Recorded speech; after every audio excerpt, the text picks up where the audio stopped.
Ladies and gentlemen, our guest today has had an incredible start to a 2022-2023 season, winning her first Open national title, the Women's 10,000 metre championships at the Zatopek 10 in December. And over the weekend, she's qualified for the 2023 World Cross Country Championships, placing second in the cross country trials for Rose Davies. The World Cross Country Championships will be held at Mount Panorama in Bathurst, New South Wales on February 18th this year.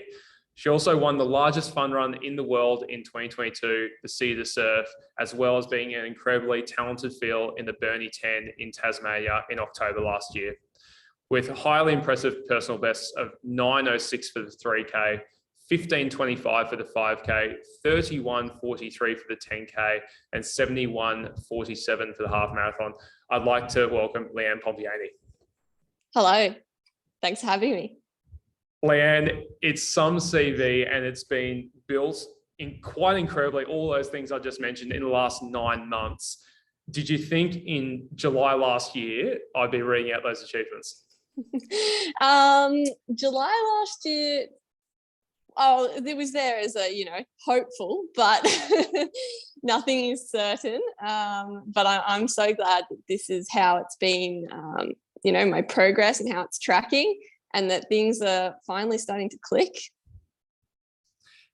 It was an amazing run yesterday. So I guess, well, firstly, a massive congratulations. You made your second senior team for Australia for the World Cross Country Championships. You ran in Aarhus in Denmark in 2019. It's quite extraordinary. It's been 4 years since the last one, for obvious reasons.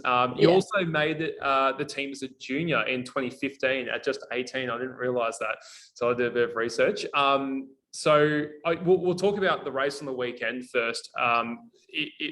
It was pretty early on that a breakaway pack of four. It was yourself, Holly Campbell, so from New South Wales, Caitlin Adams and Rose Davies, who did a lot of the work on the front. It seemed that you four sort of broke away fairly early on, and it was just a tussle for that first 6 or 7K. You want to just talk us through, I guess, the first half or first 2/3 of the race?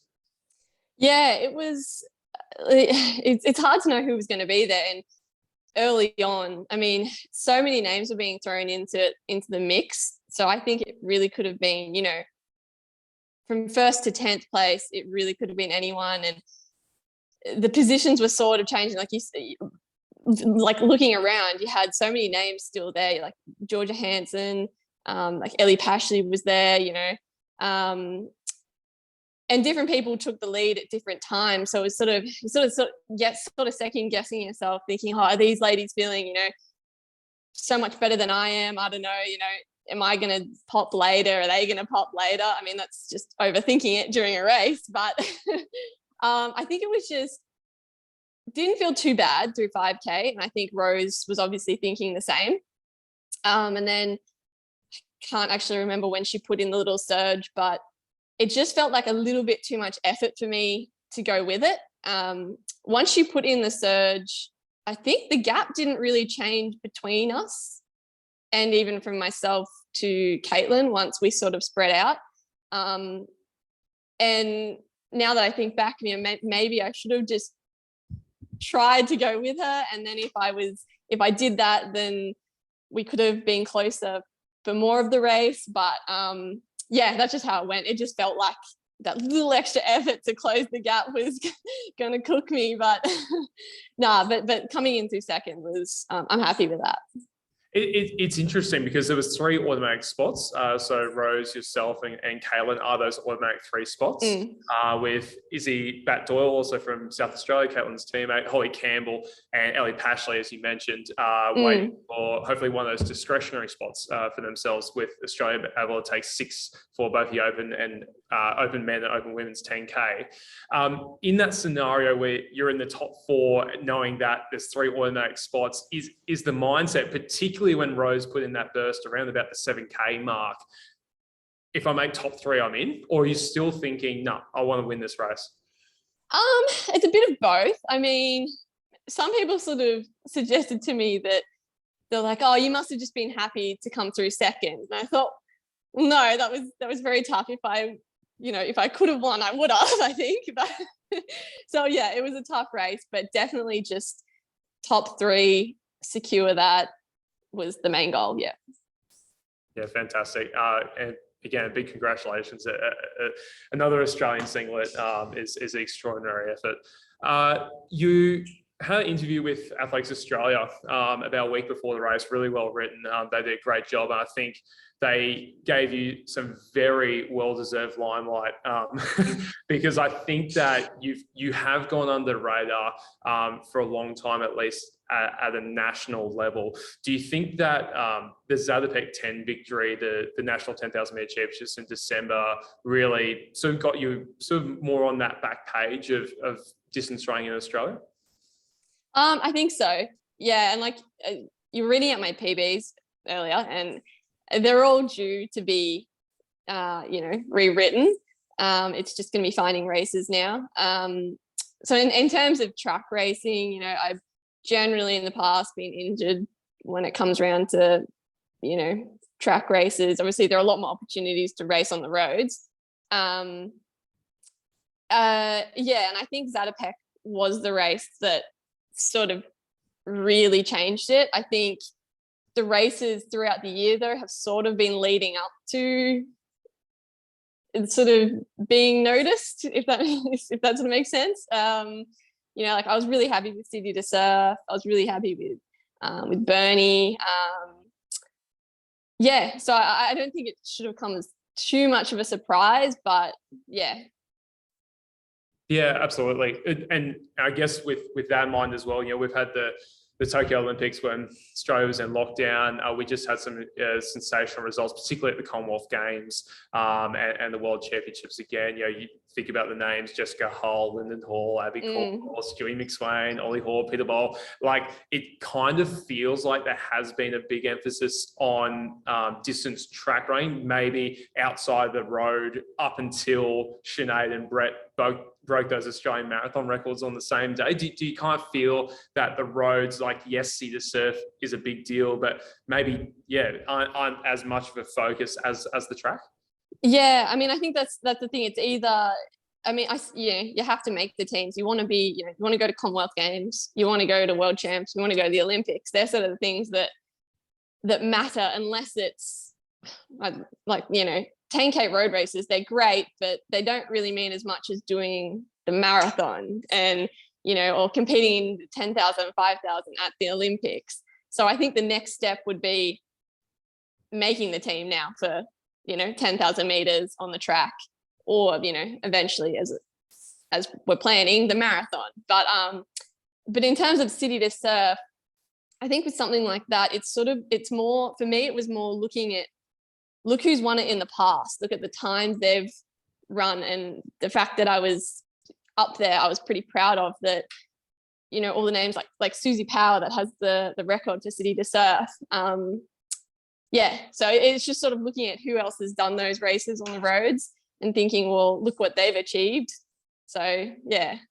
And it's exactly the same honour roll, or very close to, for the Bernie 10 as well. As you mentioned, Susie Powers won it, Lisa Waitman's won it, Eloise Wellings has won it, Krishna Stanton has won it. Like, it's the who's who of Australian distance running in the women's category.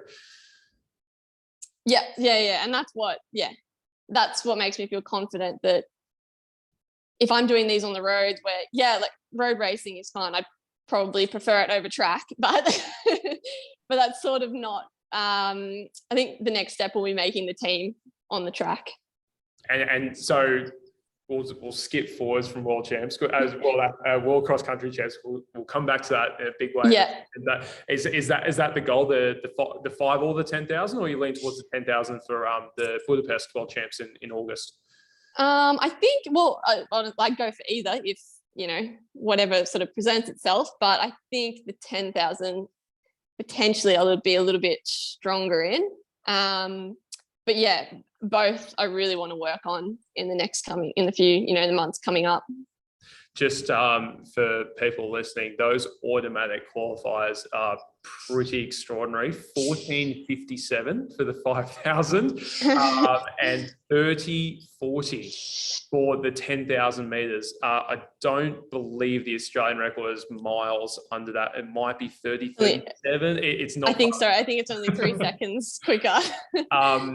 That's for half. So again, this gets talked about a lot as well. Half of the people who are making the team, or half the people going to the world champs, are actually achieving the times. The other half are getting through on points. And there is a big meet that Athletics Australia just announced, the Maurie Plant Meet, which has the 3,000 meters. I think there might be whispers of possibly something a little bit longer going on as well.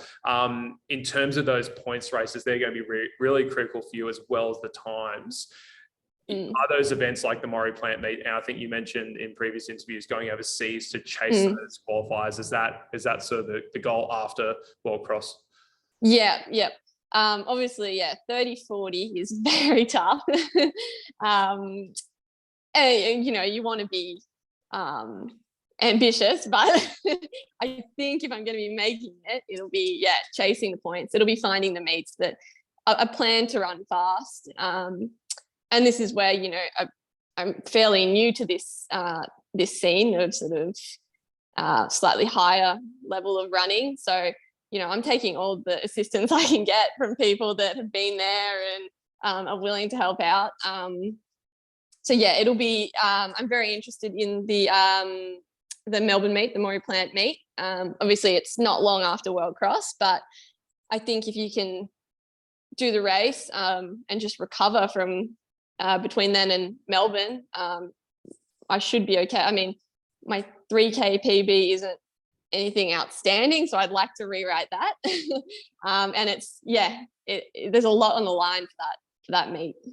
With and in the Maurie Plant Meet, because it's got a lot of attention because of the Fred Curley and Ryan Browning matchup, which of course is a huge deal for I guess the average sports follower in Australia. You sort of know, oh yeah, that guy with the mullet who I saw at the Olympics win the race. But I guess outside that, from an athlete's perspective, what does that Continental Tour Gold meet on home soil actually mean? The $200,000 prize pool, those Gold Tour points, and not having to chase them halfway across the world, at least this early in the season.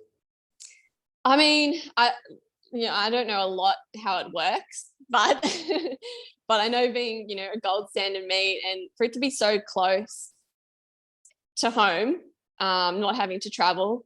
I know it's like I said, it's not long after World Cross, but I think it's too big of an opportunity to pass up. So I think anyone that can, and hopefully the plan is that some athletes that are racing World Cross will hang around. Yeah, I think that's the idea as well, particularly if something longer does go on the program. Obviously, the athletes going a 10K half marathons. So we'll watch this space. The exciting one.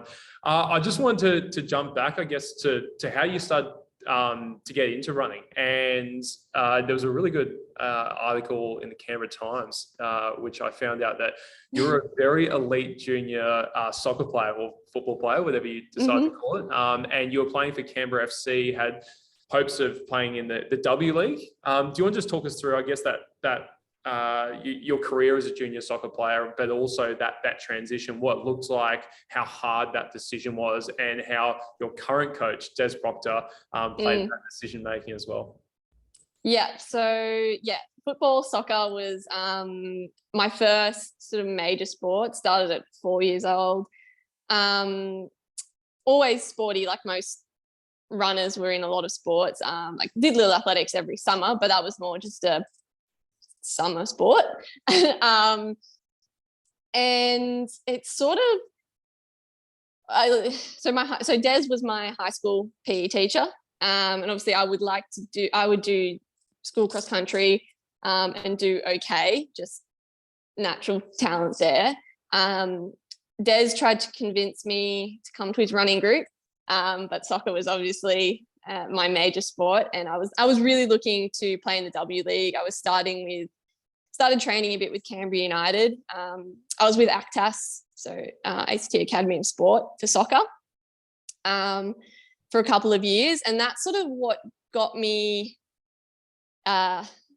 in the mindset of elite sport, because that's where I learnt to lift weights at the gym. In a more of an elite setting. And I think that's where I really realized that whatever sport I do, I want to do it at an elite level, because I like that I don't know, discipline, I guess you could say. But yeah, and then as time went on, I can't really remember. I think I got a soccer related injury. I think it might have been a hip labral tear or something. And soccer kind of, I had to take a bit of time off training for soccer. I was still always chucking in the week just because I don't know, that's just what I did. And I think I made the ACT team when I was 18 for national cross in Albany. And Des was telling me, if you come at least train with me up until nationals, and after that, see if you want to stay. And during that period, I was, starting to skip soccer training sessions and go to running instead, and then can't really do both. And then just, the running took over, and I ended up coming second at that nationals. And then it was a big decision to leave soccer. I never thought I would leave soccer, but I did, and I'm glad I did. It's quite extraordinary that you were playing two sports up until that age. It reminds me actually a lot of Benita Willis, who was an incredibly talented hockey player as well. I think she made the transition around about 19, 20 years old. So it's quite similar in terms of the story. You may end up having very similar careers as well. Did you feel like that really late transition, almost, or after school, meant that you kind of came into it fairly fresh? You mentioned you did a little bit of little athletics, but you came into the sport fresh after school.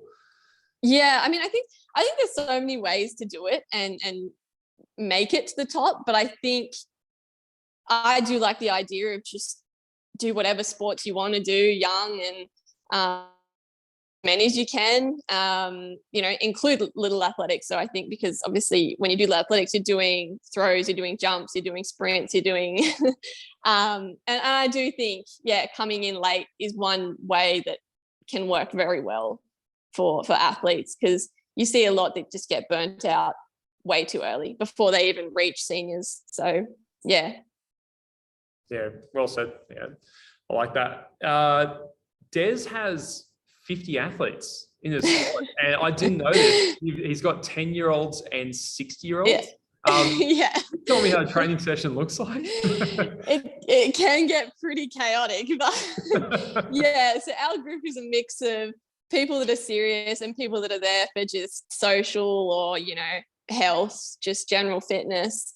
A lot of them, do have goals though that they want to do, whether it's all schools or whether it's Canberra Marathon. It's Des will have his different sessions for he will change it up for your goals, but I mean, you can have one session and then just a variation. He'll set maybe 5 variations of the session, starting from me all the way down to, I don't know, we've got Riley McGowan that runs 800 meters. He was an Australian 800 meter finalist. So the sessions are there for everyone to do, but he'll just make a variation for everyone. So it's good. It's and I've got good training partners. I run with some younger guys, and yeah. Yeah, that's great. And I guess it probably speaks to the flexibility of a successful coach, particularly a distance coach, where you've got people running laps and being able to have 5 groups in the same way. And you see, you actually are starting to see a little bit more around Australia that recreational as well as the elite component working really well with each other. And it sounds like it works really well with Des's group as well. Yeah. Honestly, there aren't too many problems that come up with that, and also if I need to, it's not. I've become pretty good at doing sessions by myself if I need to. So yeah, it's not a big issue. And your partner, Aaron, I think we mentioned it before, Aaron Spiceberger Parker, also one of the leading distance runners in the country. He trains with Dick Telford as part of Team Telford, also in Canberra. So you want to just talk us through, I guess, the dynamics between being together but training in 2 different groups, and then also what does a long run look like? Do you run with each other? Do you sort of just say, stay away from me, I've done my 30K long run? What does it look like both outside and at home? Yeah, I mean, it's good having a partner that runs, because a lot of our easy runs are running together. So I can pretty much count on having company for most of the runs. And obviously he's happy to run my pace for easy runs. He's not a fast, easy jogger. So, so it's okay. We can, have a chat. I think having different coaches is probably a good thing. Although sometimes he'll probably agree with this, but I can compare myself a little bit to him. I'll be like, oh, you're doing more than me today. Maybe I should do more. I'm sure Des would love to hear that. I think Des knows as well that I do that. But no, it's good dynamics. And he's really supportive as well. You know, we'll generally, when there's races interstate, we'll try and do the same race if we can. So we're traveling together. So yeah, it's good. Yeah, fantastic. And I guess the conversation around the Canberra running groups as well, like it's really weird how close ACT is to, you know, I'm biased here in New South Wales, but we know very little about each other, even though it's just down the road. Do you feel like that in Canberra as well as New South Wales, this great big unknown, or have you got some really strong ties with some of the clubs and some of the squads in Sydney? I think we do. I'd like to see a little bit more. I think it's hard because ACT obviously is so small. So when it comes to ACT events running as, you know, ACT events, we don't really get that many. I think, you know, a lot of people will agree. Sometimes the meets can be a little bit quiet. So I think I'd like a little bit more of a connection between, you know, we are so close to New South Wales. So the more, and obviously a lot of my guys go up and do a lot of the Bankstown meets because it isn't far for us to travel. But I think that it's closing a bit now. We obviously know each other a lot. But I would like to see a little bit more of, I don't know, connection. Just because I'd like to race in ACT a bit more, but sometimes it's hard when there aren't many people in the race. It's hard to run fast when you're by yourself. So yeah. It almost just seems like we need to get in our cars and drive 300k. Is that going to solve this problem? Do we need to, you know, because you're right. There's a lot of Canberra athletes that do come up to New South Wales because that's where the competition is. But is there a handshake agreement here where New South Wales does go down more often? Potentially. I mean, obviously I have no idea how it works and how hard it is to organize these things. But I think if we can get more people around, and maybe it could be up to athletes as well, talking to other athletes that we know, saying, hey, like, I want to run fast here. There's a Canberra meet on. If you come down, we can make it fast. Sounds like a future combined milers. Yeah, potentially. Awesome. Maybe we will be able to contend with Vic milers in the future. Leanne, I do want to get to Bathurst because it's a insanely cool opportunity. I think it's the first World Athletics Series meet in Australia in 27 years. You weren't born. I was 2 years old. It's pretty extraordinary that we do have a world meet here, and probably not the first of its kind in the lead into Brisbane 2032 as well. So do you see this as almost like kicking off a world level, a decade of really fan-based focused athletics in this country? I think so. I mean, I've tried to explain to people, like at work, that, you know, world cross country being in Australia is a big deal. Sometimes it doesn't quite get across. I try and tell them it might not be here for a while, if ever. So I think, you know, we make the trip over to other countries, you know, every 2 years. And for it to be in Australia, where we've seen some of the athletes, you know, Ugandans, Ethiopians that have committed to coming. I mean, this is pretty big that they're going to be running in Australia too, and people can see it up close. Whereas, I don't know, unless you're going to make the trip overseas to see them race. And if you can do that, then you can come to Bathurst. It's a great point. We've got, so I'm pretty sure, and, you know, if Instagram posts or anything to go by, and I know I've got in trouble for this before, saying, oh, I saw it on Instagram, so therefore it's gospel. But Tenzita Gide won the Ethiopian national trial. She says she's confirmed she's the 5 and 10,000 meter world record holder. Joshua Cheptegei, I believe it's Mm-hmm. confirmed, 5,000, 10,000 meter men's world record holder. And Jeffrey Kamworor from Kenya, arguably one of the greatest ever half marathons, and has won the World Cross Country Championships 3 times. So you've got 3 of, well, arguably the greatest ever. And I think they're trying very hard for Ingebrigtsen to confirm as well. Yeah. Jakob, the darling of European, if not the world distance running at the moment as well. So we do, like, the world is coming, and we're not talking about the world in terms of 68 countries, but we're talking about the very, very best in the world coming to Bathurst in literally a month's time. Yeah, I mean, I agree. I've seen those on Instagram too, so that's what I'm hoping they're true.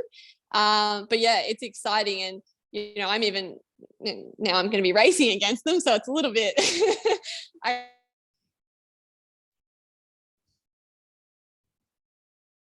Helen O'Beary was probably finished about a kilometre ahead of me, but but I was still there to race. Sorry, we just lost you there for a second, Leanne. You were talking about Aarhus there in 2019? Yes, yeah. Saying that Helen O'Beary was, so 4 minutes ahead of me, I think. But yeah. And you've got a couple of Australian jerseys for the World Cross Country under your belt. 2015. Do you want to just talk us through as well? Like, as an 18-year-old, I think 6 months into the sport, you found yourself in a World Cross Country championship race. I don't know if that's ever happened before in that tiny amount of time. Of course, you're a very, very accomplished soccer player. What was that like? It was. I didn't really know anything about running. I didn't know what I was doing. So I did the trials here in Canberra. I came 6th in the trials there, I think. Made that team. It's all a bit of a blur, but I just didn't really know what I was doing. I just ran. And then we got to China, and I ended up coming through the first of the Australians. Still didn't really know what I was doing then.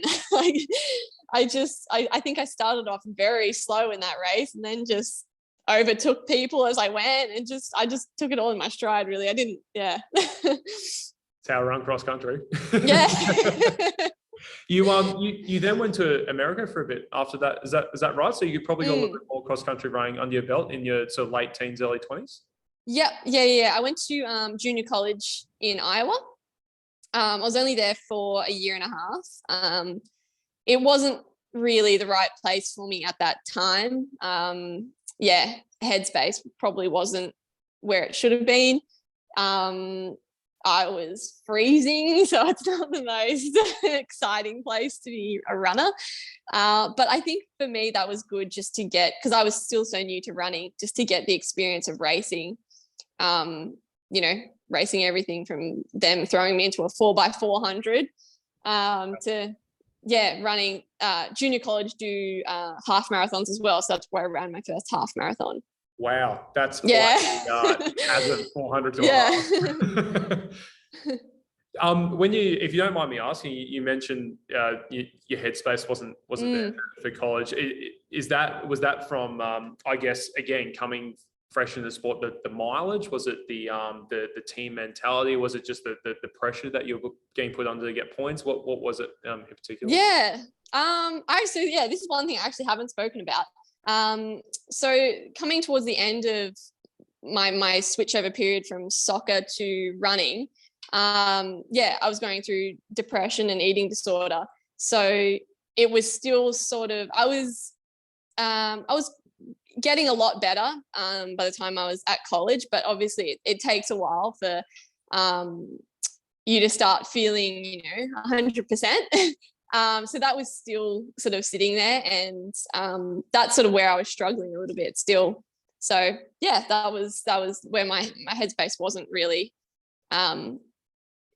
there were a lot of things that just weren't working at the time, and at the time it just felt too much. But I think if I was to be there now, I'd be 100% all okay. But right. And were there people that you sort like assistants, or you could bounce off in those times, and how'd you get back into sort of a better headspace from there and become the incredible runner that you are now? I was pretty I probably did it the wrong way. I kept it to myself a lot. Yep. But I think coming back and just training with Des, I came out of it. And I think actually running, it's sort of the opposite of what tends to happen, but running actually brought me out of the eating disorder and depression, because so they picked up on it in soccer, because at the level in soccer we were doing a lot of performance testing, and that's when they started picking up on what was going on. In terms of my power was decreasing, my weight was going down, that kind of thing. And then when I started running, I actually realized, hey, you need energy to be able to train. So yeah, running was a blessing. Thanks for sharing. That's a really good story. Yeah, no, I appreciate it. No, that's okay. Leanne, it's been fabulous talking to you. I guess in terms of the next sort of 4 weeks, there's one thing on your mind, and world champs will come, but it's a world championship race. You came 45th in Aarhus, running up a building 5 times. I don't know. Have you had a look at the course in Bathurst yet? I know a little bit, and I've heard from others that have raced on it, but definitely will be looking into it more to get my training a little bit more in line with what's to come. It's not Stromlo. No. And so I've heard. I guess, and whether people it's not a criticism, obviously. Stromlo, I think, is hands down probably the best cross-country course in Australia. Again, biased. Nowra is also very good from South Wales standpoint. And, Mullaney Golf Course up in Queensland held a really good nationals a few years ago. But in terms of Bathurst and the world title course, it's 10K of incredibly tough terrain. What can you possibly do going from essentially golf fairway Stromlo, which and love so well, you train multiple times per week, to going to literally running up Mount Panorama? I think it's just going to be the next. I mean, obviously we can get fitter and we can get more prepared, but it's still very close. So there's not, most of the fitness that we've got will be taking us through. I think it's just going to be, we might try and head up to, so Rory Hunter also made the Australian team. Well, he came 4th, so we assume he's on the team. I think the tertiary spots are going to be announced, I've heard, Monday next week, so I don't think it's too far away. So he'll be preparing. He's Canberra based as well. So as Team Telford, Dick Telford's group and we're pretty close. Hopefully get up to Perisher for a little bit more altitude, just for a little bit of a boost. I think the heat is probably the biggest thing for us as well. I don't think anywhere in Australia has had too many hot days, but I think February will be pretty hot. So it'll be just trying to get used to the heat as much as possible without causing too much stress on the body with training as well. And then, in terms of hills, well, Canberra's pretty hilly, so we're just going to keep smashing the hills. Yeah, fantastic. Hills for breakfast, hills for lunch, hills for dinner. Yeah, exactly. Every runner's worst nightmare. Or maybe the trail runners love the hills. So, in terms of aspirations, 45th in Aarhus, top 20, top 10. Yeah. Like, is there any sort of, like, obviously time irrelevant, but any place calls that you want to say I came X in the world? Yeah, I think top 20. It's a good number. It's hard, but I think it's achievable. And we also know that there are points up for grabs as well. So if you place well at World Cross, then that can help boost rankings for 10,000 meters. So if that's also another incentive to try and run fast, then I didn't actually know that. So that's actually really exciting. I imagine that in other countries, athletes who are also after those points. Yeah. So the goal is top 20. Fantastic. And Australia's chances. I mean, we talk about home world cross country championships, home ground advantage, whatever that means. Very, very few of you have actually run it before. But in terms of, yes, you're here, you don't have to have the jet lag and settling into a country that you're unaware of. Do you think those little 1%ers mean that, yeah, we might be able to sneak a team medal here in the Open, men's and women's. We are a genuine gold medal contender with Stewie and Ollie in the mixed relay with probably Abby Caldwell and Jessica Hull as well. Like, where do you think our chances overall are to actually say, yes, Australia wins a medal at a World Championship? Yeah, I mean, I think we are definitely in that relay. We're definitely putting, I mean, in all events, we're putting our best athletes forward. And I don't think I don't remember there being such an emphasis on the relay previously, but I think they can definitely win it. If they run to what they're capable of, they can win it. And in terms of, the Opens, we have proved that we can do pretty well. Even some of the years where you probably might consider that not the strongest team, like Aarhus, we placed 5th, which is, I think, pretty good. So yeah, I definitely think that we can better 5th this time around. It's exciting. I love the optimism, Leanne. I share with you and the rest of the Australians. Hopefully everyone else does. Thank you so much. How can we follow your journey leading up to Bathurst? I assume Instagram. Instagram, yeah. I think my name's Leanne Pomp on Instagram. I'm sure we'll put in the show notes. I don't know my notes yet. Yeah, Des posts a lot on Facebook and everything. So yeah. Fantastic. And of course, at Athletics Australia and also at Athletics New South Wales, again, I'm biased here, but it is our home World Cross Country Champs. You're going to be hearing a lot from both of us in the lead-in. It's going to be all happening between February the 17th to Sunday the 19th of February in Bathurst, New South Wales. There are also plenty of fun runs, schools challenge, club relays. There's loads of fun run events. So it's really a come and run and then watch the world's best sort of event. You don't want to miss out on it. Leanne Pompeani, thank you so much for your time. It's been so good to chat to you, and all the best for the next few weeks. We can't wait to see you in Bathurst. Thanks heaps. Thank you. Yeah.